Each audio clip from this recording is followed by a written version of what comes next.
The sterile glow of hospital lights never flattered anyone, least of all my father when he was angry. His steel-grey hair bristled each time he jabbed his finger at me, as if he could puncture through my stubborn optimism into something he recognized. I stood with my back to the cold wall and tried to breathe through the sour linen and antiseptic tang that haunted every memory I had of this place. "You're 24, Daniel. You missed another job interview yesterday for this fantasy," he said, his words sharp and brittle. My mother, slight and pale, hovered at a safe distance, her gaze slipping away whenever our eyes met. She clutched her purse on her lap, knuckles stark and white. My older brother, Nathan, leaned against the vending machine, shaking his head at some unseen joke, probably at me. "I told them I was sick," I said quietly, feeling the heat rise up my neck, "because it's the truth. I'm sick of pretending I want those jobs." Dad inhaled in that way that meant he was tired of repeating himself. "You want to, what was it again? Make video games? Daniel, we didn't bring you here so you could chase some nonsense around. The world needs people who actually work." "I do work," I said, jaw clenched. "I code, I design. I put in more hours than—" "You put in hours for nothing," Nathan interrupted, voice low as if pitying me. "Name one person that made it with that, go on." I didn't answer. One nurse passed by, giving our tense tableau a wide berth. For a humiliating second, I pictured her stopping to listen, then laughing at me too. Dad replaced anger with a softer, deadlier disappointment. "Son, please, we can help you get back on your feet. There's a real job at the shipping company. Once it is a good one." I pressed my nails into my palms until it almost hurt. "I can't," I whispered. A minute passed. In the next room, my grandmother coughed, a wet, fragile sound that silenced all of us. Mom stood first and Dad followed her, his back permanently stiff from resentment. Nathan sucked on his teeth and muttered, "They'll eat you alive out there, you know that," he shrugged. "One day you'll have to grow up." By the time I slipped into Grandma's room, tears of shame burned my eyes. She offered a tired smile with skin that looked translucent in the morning light. "They mean well," she said, weak as ever. "But sometimes the things people mean well about are just fear." She had always been the only one who didn't mock me. When I showed her drawings of robots and wizards as a kid, she told me, "The world is a canvas, Danny." The world wasn't a canvas. Not for people like me. The world was a field with locked gates and no trespassing signs painted by people who already lived inside. After that hospital argument, I slept in the friend's garage I'd been renting, waking up each day to emails that began with "Thank you for your interest, unfortunately," and ended with disappointment. My laptop was old, its corners sticky with tape, and every crash cost me hours I didn't have. But when the screen finally flickered to life, I built tiny universes, shaping fallen angels and broken cities pixel by pixel. Most nights I ate ramen over lines of code. My friends drifted away, and so did girls I liked, the ones who liked my laughter but didn't understand why missing movies for debugging was some twisted loyalty. Sometimes I wondered if Dad was right, but Grandma left me a small envelope the day she died, $700 in cash and a note, "Make something beautiful." I kept that envelope buried beneath my mattress, untouched and precious. I spent nearly a year working on Glass Town. The idea was a walking simulator, no violence, no leveling up, just a ruined city and old ghostly messages players could collect. Everyone, when I mentioned it on forums, told me it would fail. Games, they said, needed to be fun. I listened anyway, rewrote everything from scratch 3 times, then sold my only decent headphones for a Unity license. When my game launched, the world didn't notice. 10 downloads the first week, no reviews. Nathan texted a meme of a dumpster fire. I tried to hold on to my promise to Grandma. I worked contract QA shifts for studios whose bosses snorted when I told them about Glass Town. "Must be nice having a hobby," one said, sliding my paycheck across the table. A part of me started to wonder if shame was a permanent condition, a skin I would grow old in. Then, 10 months after release, a tweet changed my life. It was 2 in the morning when my phone buzzed beneath my cheek.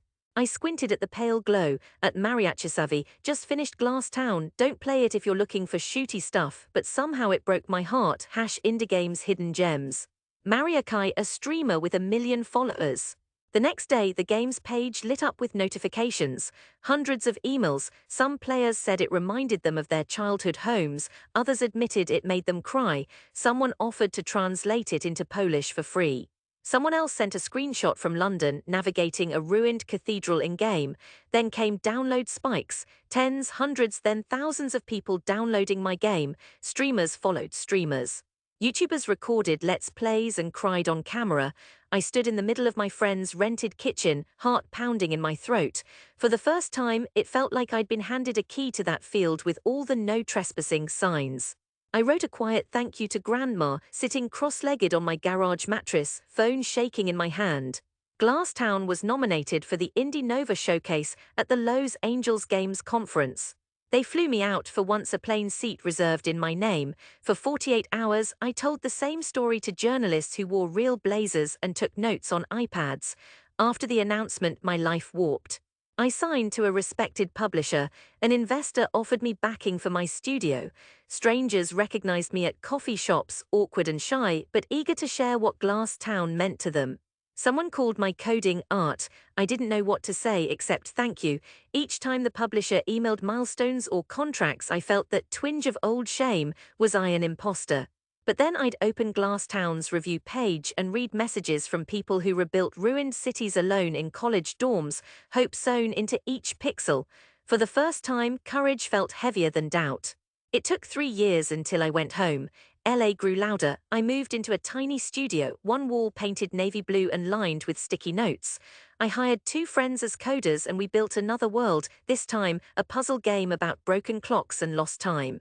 But Grandma's voice was always there, make something beautiful. Mom called one Sunday, Nathan's getting married next month, she said, her voice tight. Well, we hoped you'd come. I hesitated, remembering the bitter taste of that hospital corridor. I told her yes, bring that game thing, Mom said quickly. Nathan said it was in a magazine. That ache of old shame flared up, raw and unexpected, but this time I did not back down. Home was smaller than I remembered. The grass browner, the roof missing the satellite dish of my childhood. The windows still rattled in the wind, and the street outside still hosted a parade of neighbors who smiled with sharp eyes. The wedding was a blur of artificial flowers and plastic chairs. I wore my one business suit bought for the publisher's last meeting. Mom seemed a little afraid of me, not angry but tentative, as if she wasn't sure what I'd become. Dad looked older, his hair now pure white and his movements careful. When I entered the church hall, relatives paused to stare. Aunt Lupe muttered something to her daughter, eyes flicking down to my shoes. My cousin Miguel offered me a beer and I realized he expected me to refuse. The music swelled and Nathan appeared, his smile nervous and forced. "Hey man," he said, clearing his throat. His new wife, Kayla, beautiful and poised, held his arm. "Congrats," I said, voice low. He glanced at Kayla, then back at me. "Kayla's little brother is obsessed with your game, you know." "That's pretty wild." I couldn't tell if he was proud or mocking, maybe both. Later, after the vows, Aunt Lupe cornered me by the buffet. "Your mother said you built computers now, like with games, you fixing Facebooks." I smiled thinly. "I make games, yes." Miguel laughed, overhearing. "Like for PlayStation or those phone ones that yell at you to buy coins?" "Neither, mine, it's more of an art game, Glasstown." He snorted. "You get paid for that." A wave of shame surged, hot and ancient.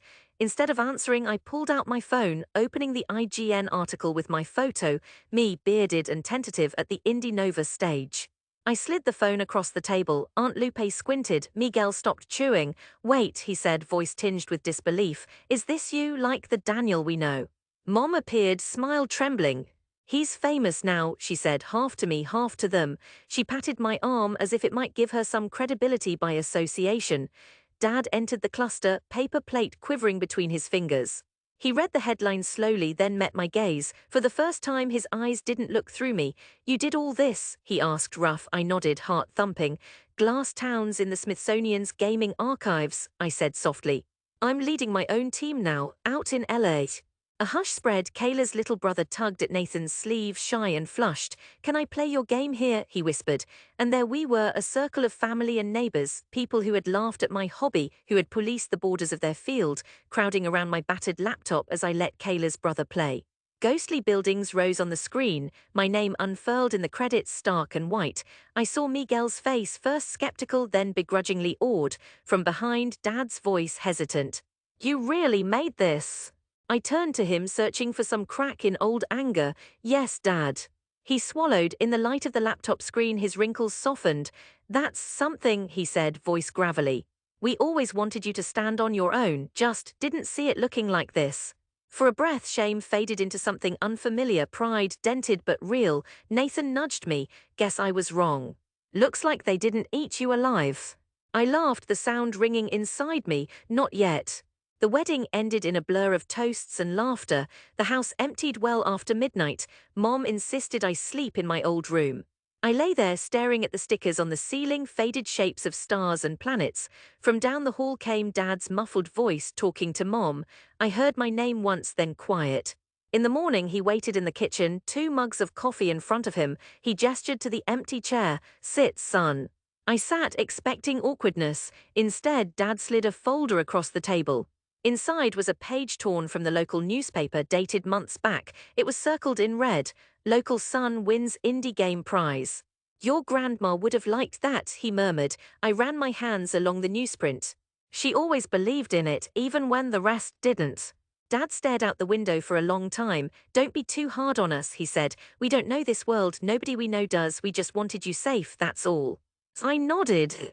For once, I understood. Shame wasn't just a product of their doubt, but my own fear I'd fail them and myself. Yet sitting here, present and whole, I felt those old arguments release their hold. After breakfast, Mom hugged me before I left, eyes glistening with tears she pretended not to have. Come home more, she whispered. We'll try to see what you see. Nathan slapped my back, grinning.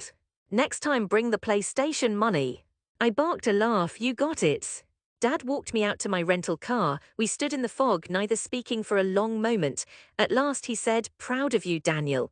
Even if took me a while to see. We shook hands, rough and real.